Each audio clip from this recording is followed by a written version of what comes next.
Hello friends, welcome to my YouTube channel. My name is Harjeet Kaur. आज हम discuss करेंगे 26 of April के daily current affair questions. तो अगर आपको इस पर्टिकुलर लेक्चर की पीडीएफ चाहिए तो उसके लिए आप मेरा टेलीग्राम चैनल भी ज्वाइन कर सकते हो, जिसका लिंक आपको नीचे डिस्क्रिप्शन बॉक्स में मिल जाएगा। तो शुरू करते हैं। सबसे पहले देखते हैं इम्पॉर्टेंट डेज। तो पिछले 1-2 दिन से हमने इम्पॉर्टेंट डेज डिस्कस नहीं किए थे, तो आज हम सारे कवर अप करेंगे। तो सबसे पहले बात करते हैं 24 अप्रैल की। तो 24 अप्रैल को होता है नेशनल पंचायती राज डे। कौन सा होता है? नेशनल पंचायती राज डे। अब बात आती है कि जो पंचायती राज इंस्टीट्यूशंस है, क्या ये कॉन्स्टिट्यूशनल बॉडी है या नहीं है? तो yes, of course Panchayati Raj institutions जो है वो एक कॉन्स्टिट्यूशनल बॉडी है। हमारे कॉन्स्टिट्यूशन के पार्ट 9 में मेंशन है। इसको हमारे कॉन्स्टिट्यूशन में कब ऐड किया गया था? तो इसको ऐड किया गया था 73rd अमेंडमेंट के थ्रू। 73rd कॉन्स्टिट्यूशनल अमेंडमेंट के थ्रू इसको हमारे कॉन्स्टिट्यूशन में ऐड किया गया था। अब ये जो 73rd कॉन्स्टिट्यूशनल अमेंडमेंट एक्ट था, ये आया कब था? ये 1992 में आया था, लेकिन ये फोर्स में कब आया था? 1993 के अंदर ये फोर्स में आ गया था। और पंचायती राज इंस्टीट्यूशंस जो है उसको हमारे कॉन्स्टिट्यूशन में ऐड कर दिया गया था। राइट। नेक्स्ट बात करते हैं 25 ऑफ अप्रैल की। 25 ऑफ अप्रैल को होता है world malaria day. Right. World malaria day. Malaria होता है प्लाज्मोडियम पैरासाइट की वजह से। राइट। तो मलेरिया डिजीज के रिगार्डिंग अवेयरनेस के लिए जो वर्ल्ड मलेरिया डे है वो सेलिब्रेट किया जाता है हर साल 25 ऑफ अप्रैल को। और इस साल का थीम क्या है? थीम है accelerating the fight against malaria for a more equitable world. जो मलेरिया के अगेंस्ट हमारी लड़ाई है उसको हमने और तेज करना है, for a more equitable world. एक और दिन आता है 25 ऑफ अप्रैल को ही, that is world penguin day. कौन सा दिन आता है? वर्ल्ड पेंगुइन डे आता है 25 ऑफ अप्रैल को। तो 2 दिन आते हैं, एक तो आते हैं मलेरिया डे और दूसरा आता है पेंगुइन डे। एमपी से आप याद रख सकते हो 25 ऑफ अप्रैल को। Right. Malaria day and penguin day. Next चलते हैं 26 ऑफ अप्रैल पे। 26 ऑफ अप्रैल को आता है world intellectual property day. World intellectual property day कब आता है? 26 ऑफ अप्रैल को। हमारे जो कॉपीराइट्स है, हमारे जो पेटेंट्स है, उनको प्रोटेक्ट करने के लिए, लोगों को उनके बारे में अवेयर करवाने के लिए जो वर्ल्ड इंटेलेक्चुअल प्रॉपर्टी डे है वो सेलिब्रेट किया जाता है। और इस साल का थीम क्या है? IP and the SDG, intellectual property and sustainable development goals, building a common future with innovation and creativity. Building a common future with innovation and creativity. Right. Intellectual property का क्या है? इसमें कीवर्ड्स याद कर लिया करो, जैसे इनोवेशन आ गया, क्रिएटिविटी आ गया। राइट। कि हमारी जो इनोवेशन है, हमारी जो क्रिएटिविटी है, उस पे हमारा राइट है, किसी और का राइट नहीं है। वो हमारे हैं तो उस पे हमारा ही राइट बनता है। राइट। नेक्स्ट चलते हैं क्वेश्चंस पे। तो फर्स्ट क्वेश्चन है according to SIPRI report. SIPRI की एक रिपोर्ट आई है, उसके according what is India's ranking in military spending. तो इंडिया जो मिलिट्री पे खर्चा करता है उस पे इंडिया का कौन सा रैंक है अकॉर्डिंग टू सिप्री रिपोर्ट। तो सिप्री रिपोर्ट के अकॉर्डिंग इंडिया का मिलिट्री स्पेंडिंग्स में कौन सा रैंक है? 4th रैंक है। राइट। आफ्टर 3 कंट्रीज कौन कौन सी है? US, China and Russia. US total जितनी भी मिलिट्री पे स्पेंडिंग्स होती है, जितना भी मिलिट्री पे खर्चा होता है, उसका 37% जो स्पेंडिंग है वो कौन करता है? यूएस करता है। चाइना कितना करता है? 12%। रशिया करता है 4.5%। और इंडिया का कितना परसेंट है? 3.4% स्पेंडिंग है इंडिया की मिलिट्री पे। ऑल ओवर द वर्ल्ड जितना भी मिलिट्री पे खर्चा होता है उस पे 3.4% जो स्पेंडिंग है वो इंडिया की होती है, राइट। सिप्री की फुल फॉर्म क्या है? सिप्री की फुल फॉर्म है Stockholm International Peace Research Institution, जिसके अकॉर्डिंग जो इंडिया का रैंक है मिलिट्री स्पेंडिंग्स में, कौन सा रैंक है? 4th रैंक है। कितनी स्पेंडिंग्स है? 3.4%। तो फर्स्ट कंट्री कौन सी है? US, second China, third Russia and fourth आ जाएगा इंडिया। नेक्स्ट है, who is the author of the book Heavenly Islands of Goa? Heavenly Islands of Goa एक बुक आई है, इसके ऑथर कौन है? तो इसके ऑथर है गोवा के ही जो गवर्नर है, राइट। गोवा के गवर्नर जो है उन्हीं की ये बुक है। गोवा के गवर्नर जो है ना बहुत सारी बुक्स लिखते हैं, राइट। अब तक 200 से ज्यादा ये बुक्स लिख चुके हैं। आई थिंक जो हेवनली आइलैंड्स ऑफ गोवा है ये उनकी 221st वाली बुक है। तो गोवा के गवर्नर का नाम क्या है? PS श्रीधरन पिल्ले, PS श्रीधरन पिल्ले, राइट। तो गोवा से रिलेटेड बुक है, गोवा के गवर्नर की ही लिखी हुई है, नाम है हेवनली आइलैंड्स ऑफ गोवा। तो अब गोवा स्टेट आ गई है तो गोवा के बारे में थोड़ा सा देख लेते हैं। तो इंडिया है, इंडिया में गोवा कहाँ पे है? ये रहा, छोटा सा स्टेट है, राइट। तो गोवा जो है अपना बॉर्डर शेयर करता है 2 स्टेट्स के साथ। कौन कौन सा है? एक तो ऊपर आ गया मुंबई और नीचे आ गया कर्नाटका। 2 स्टेट्स के साथ ये अपना बॉर्डर शेयर करता है। और गोवा की कैपिटल कौन सी है? पणजी या पंजिम भी इसको बोल देते हैं, कई जगह पे पीछे MB लिखा होता है, राइट। पंजिम भी है और पणजी भी इसको बोल देते हैं, both are one and same thing. CM का नाम क्या है? गोवा के चीफ मिनिस्टर है प्रमोद सावंत। चीफ मिनिस्टर कौन है? प्रमोद सावंत। गवर्नर PS श्रीधरन पिल्ले है गोवा के गवर्नर। 2 स्टेट्स के साथ अपना बॉर्डर शेयर कर रही है, कौन कौन सी है? महाराष्ट्र एंड कर्नाटका। और इस साइड कौन सा सी आ जाता है? अरेबियन सी, राइट। अब एक और बात है, हाई कोर्ट की अगर हम बात करें तो गोवा कौन सी हाई कोर्ट की यूरिस्डिक्शन के अंदर आता है? तो गोवा आता है बॉम्बे हाई कोर्ट की यूरिस्डिक्शन के अंदर, राइट। बॉम्बे हाई कोर्ट की यूरिस्डिक्शन के अंदर आता है गोवा। नेक्स्ट चलते हैं, name the vessel which returns after a historic transoceanic expedition. Transoceanic expedition मतलब एक ओशियन को क्रॉस करके दूसरे ओशियन तक ये जो वेसल है हमारा पहुंचा है और वापस इंडिया आया है। अब ये हिस्टोरिक है, हिस्टोरिक क्यों है? क्योंकि फर्स्ट टाइम ये ऐसा एक्सपेडिशन था यहाँ पे फर्स्ट टाइम 2 फीमेल गई थी, इसीलिए ये एक हिस्टोरिक है। नाम क्या था? अभी थोड़ी देर में देखते हैं। तो वेसल का नाम क्या है? पहले हम वेसल का नाम देखते हैं।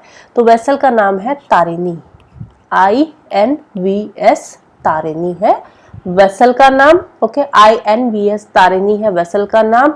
और ट्रांस ओशियनिक एक्सपेडिशन पे गया था, कहाँ से चला था? गोवा से गया कहाँ पे? मॉरिशियस, और वापस गोवा आ गया। अप्रोक्सीमेटली ये जो एक्सपेडिशन था ये 2 मंथ्स का था, 2 महीने में ये कंप्लीट हो गया था अप्रोक्सीमेटली, राइट। तो एक बार देख लेते हैं, ड्यूरेशन है अप्रोक्सीमेटली 2 मंथ्स, 2 महीने में ये वापस आ गया था। गोवा से ये गया पोर्ट लुइस मॉरिशियस के अंदर, मॉरिशियस में पोर्ट लुइस में गया और वहां से फिर वापस गोवा में आ गया। अब 2 फीमेल यहाँ पे गई थी, इस एक्सपेडिशन पे गई थी। कौन कौन सी फीमेल है? एक है लेफ्टिनेंट कमांडर दिलना के और दूसरी है lieutenant commander Roopa A. Dilna and Roopa, right. Dilna and Roopa, DR। अब इसको याद रख सकते हो, दिलना एंड रूपा, इसीलिए ये हिस्टोरिक था। नेक्स्ट है, विच 2 countries recently band MDH and Everest spices recently. MDH और एवरेस्ट के स्पाइसेस, स्पेशली जो फिश कड़ी है एवरेस्ट की, जो फिश कड़ी मसाला है उसको बैन कर दिया गया है। कौन सी 2 कंट्रीज में बैन किया है MDH और एवरेस्ट स्पाइसेस को? तो इनको बैन किया है सिंगापुर एंड हांगकांग ने बैन किया है।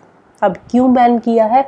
क्योंकि उनका मानना है कि ये जो मसाले हैं इनके अंदर एक केमिकल होता है जो इसकी वजह से कैंसर होता है। नाम क्या है? Ethylene oxide. Ethylene oxide contamination होता है जिसकी वजह से कैंसर के चांसेस बढ़ जाते हैं।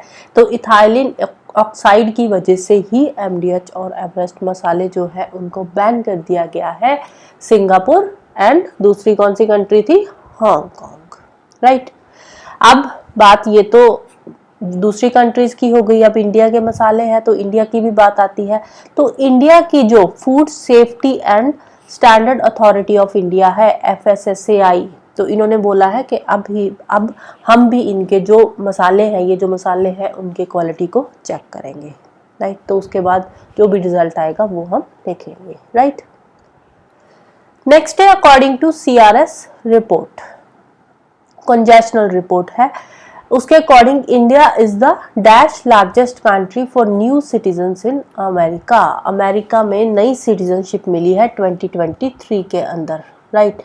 तो जिन लोगों को ये सिटीजनशिप मिली है उसमें से इंडिया का कौन सा रैंक है, तो इंडिया का आ जाता है second rank. India is the second largest country for new citizens in America, USA के अंदर जो इंडिया से सिटीजन्स गए हैं वो सेकंड पोजीशन पे है, राइट। मतलब कि नंबर वाइज अगर हम बात करें तो अप्रॉक्सीमेटली 66,000 सिटीजन्स है जिन्होंने यूएसए की सिटीजनशिप ली है 2023 के अंदर। तो ऑब्वियसली उन्होंने इंडिया की सिटीजनशिप छोड़ी है, राइट।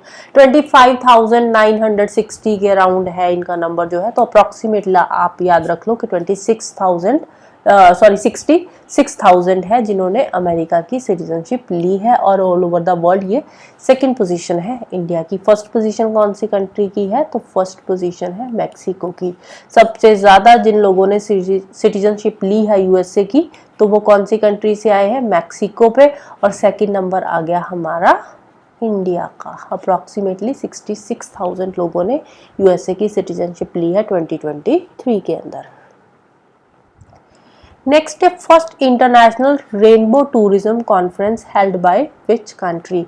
रेनबो टूरिज्म कॉन्फ्रेंस ये क्या है, रेनबो जो है, जो रेनबो का फ्लैग है वो रिप्रेजेंट करता है LGBT कम्युनिटी को।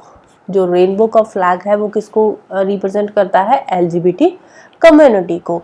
तो LGBT कम्युनिटी को थोड़ा आगे लाने के लिए, अपलिफ्ट करने के लिए जो कौन सी कंट्री है जिन्होंने इंटरनेशनल रेनबो टूरिज्म कॉन्फ्रेंस करवाई है, राइट। और उन्होंने सीधा सीधा बोला है कि LGBT कम्युनिटी से कोई भी अगर हमारे यहाँ पे घूमने के लिए, टूरिज्म के लिए आ रहा है तो उनके साथ किसी तरह का कोई भी डिस्क्रिमिनेशन नहीं किया जाएगा।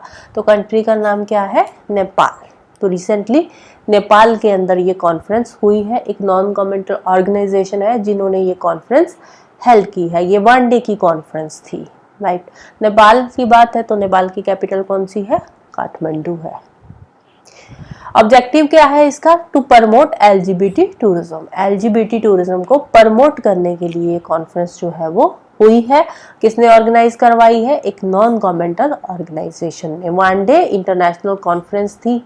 और जो नॉन गवर्नमेंटल ऑर्गेनाइजेशन है उसका नाम क्या है, जिसने ये कॉन्फ्रेंस ऑर्गेनाइज करवाई है, तो उसका नाम है माइको पहचान नेपाल। माइको पहचान नेपाल, राइट। जून 2023 के अंदर नेपाल ने सेम सेक्स मैरिज को भी अलाउ कर दिया था पहले। तो LGBT कम्युनिटी जो है उनको प्रमोट करने के लिए नेपाल जो है वो काफ़ी स्टेप्स ले रहा है, क्योंकि पहले जून 2023 में इन्होंने सेम सेक्स मैरिज अलाउ किया था। तो अब इन्होंने एक नया जो है इंटरनेशनल कॉन्फ्रेंस करवाई है LGBT टूरिज्म को प्रमोट करने के लिए। नॉन गवर्नमेंटल ऑर्गेनाइजेशन का नाम याद रखना, माइको पहचान नेपाल। नेक्स्ट है world literary prize. World literary prize recently किसने जीता है, एक कन्नड़ पोएट है जिनका नाम है ममता जी सागर। कन्नड़ पोएट ने जीता है कौन सा प्राइज है, वर्ल्ड लिटरेरी प्राइज। नाम क्या है पोएट का, ममता जी सागर। अब ये अवार्ड किसने दिया है, ये अवार्ड दिया है world organization of writers, WOW, wow, world organization writers ने ये अवार्ड दिया है। किसको मिला है, कन्नड़ पोएट को, राइट। अवार्ड का नाम क्या है, वर्ल्ड लिटरेरी प्राइज। नेक्स्ट है who became the new brand ambassador of Citroen India roots. Citroen India के नए ब्रांड एम्बेसडर कौन बने हैं। सिट्रॉन क्या है, सिट्रॉन एक फ्रेंच ऑटोमेकर कंपनी है, फ्रेंच ऑटोमेकर कंपनी है। तो सिट्रॉन की अब गाड़ियां आ रही है, फ्रेंच ऑटोमेकर कंपनी है तो सिट्रॉन की गाड़ियां आ रही है। गाड़ियां आ रही है तो उनकी एडवर्टीजमेंट के लिए ब्रांड एम्बेसडर किसको बनाया गया है? MS धोनी को, राइट। नेक्स्ट है, who has been appointed as OpenAI's first employee in India. OpenAI क्या है? ये किसका है? ये ChatGPT का है, ChatGPT का ही है OpenAI। ChatGPT के बारे में तो सुना ही होगा सबने, तो इन्हीं का ही है ये OpenAI। तो इसकी फर्स्ट इंडिया में एम्प्लॉय जो है वो अपॉइंट की गई है इसको इंडिया में प्रमोट करने के लिए। तो इंडिया की जो एम्प्लॉय है उसका नाम क्या है? उसका नाम है प्रज्ञा मिश्रा। तो इंडिया के अंदर जो भी गवर्नमेंट से अप्रूवल्स वगैरह लेने हैं वो कौन लेगा? अब प्रज्ञा मिश्रा। तो इंडिया में इसको अपॉइंट किया गया है। लास्ट क्वेश्चन है आज का, Shompen tribe is in which state. Shompen tribe recently news में है, तो किसी भी तरह का इसमें से क्वेश्चन पूछा जा सकता है। शॉम्पेन ट्राइब किसका है? शॉम्पेन ट्राइब है अंडमान एंड निकोबार आइलैंड का, ग्रेटर निकोबार में है शॉम्पेन ट्राइब। कहाँ पे है? ग्रेटर निकोबार के अंदर पड़ता है शॉम्पेन ट्राइब। तो रिसेंटली जो शॉम्पेन ट्राइब के लोग हैं इन्होंने लोकसभा की जो इलेक्शंस चल रही है उसमें वोट कास्ट करी है। तो फर्स्ट टाइम ऐसा हुआ है कि इस ट्राइब के लोगों ने भी अपनी वोट जो है वो कास्ट करी है, राइट, अपनी वोट दी है लोकसभा की इलेक्शंस में, राइट। तो शॉम्पेन ट्राइब की बात करें, ग्रेटर निकोबार का ट्राइब है, तो यहाँ पे जो लोग रहते हैं उनके जो फीचर्स है वो थोड़े मोंगलाइड स्टाइल के हैं। जो मोंगलाइड लोग होते हैं जिनकी आंखें ऐसे बंद जैसी होती है, से ज़्यादा खुलती नहीं है, तो मोंगलाइड रेस के जो लोग हैं उनसे मिलते जुलते हैं इनके जो फीचर्स है शॉम्पेन ट्राइब के। तो शॉम्पेन ट्राइब कहाँ का ट्राइब है? ग्रेटर निकोबार का ट्राइब है। यहाँ की जो पॉपुलेशन है कुछ ज़्यादा पॉपुलेशन नहीं है, 229 पॉपुलेशन है अकॉर्डिंग टू 2011 सेंसस, क्योंकि उसके बाद अभी सेंसस हुआ नहीं है। तो हम जो पॉपुलेशन देखेंगे वो 2011 की सेंसस के अकॉर्डिंग ही देखेंगे। और ये जो शॉम्पेन ट्राइब है ये आता है पर्टिकुलर वल्नरेबल कैटेगरी में आता है, राइट। पर्टिकुलर वल्नरेबल ग्रुप का ये ट्राइब है, PVGT में आता है, पर्टिकुलर वल्नरेबल ग्रुप है ये ट्राइब्स का, तो उसके अंदर ये आता है। अब अंडमान निकोबार में है तो अंडमान निकोबार के बारे में थोड़ा सा देख लेते हैं। इंडिया का ये है ट्राइबल ग्रुप है अंडमान निकोबार, ये रही इसकी लोकेशन। तो इसकी कैपिटल का नाम क्या है? कैपिटल है पोर्ट ब्लेयर। कहाँ पे है पोर्ट ब्लेयर? ये रही पोर्ट ब्लेयर कैपिटल, राइट। आप देखो अंडमान निकोबार क्या है? एक यूनियन टेरिटरी है। यूनियन टेरिटरी है तो यहाँ का कोई CM तो होगा नहीं, कौन होगा? लेफ्टिनेंट गवर्नर होगा। तो लेफ्टिनेंट गवर्नर का नाम क्या है? देवेंद्र कुमार जोशी। हाई कोर्ट कौन सी पड़ती है अंडमान निकोबार को? तो कैलकाटा हाई कोर्ट की यूरिस्डिक्शन के अंडर आता है Andaman and Nicobar. Highest peak है सैडल पीक और लोएस्ट है अंडमान सी आएगा, पीक नहीं आएगा, सॉरी, अंडमान सी, राइट।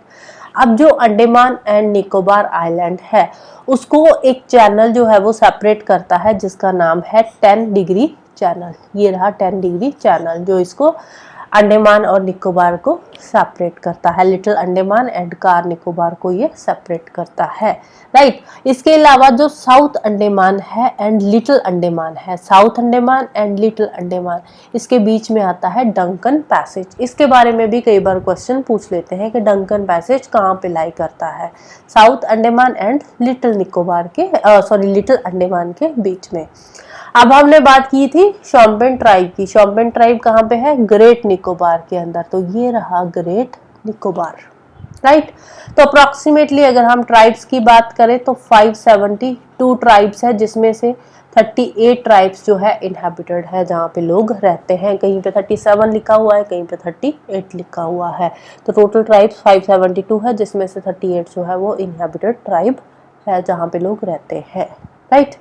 तो 8200 समथिंग 8249 के करीब इसका जो है एरिया है अंडमान निकोबार आइलैंड ग्रुप्स का, राइट। 8249 स्क्वायर किलोमीटर के करीब इसका एरिया है, right. So that's all for today.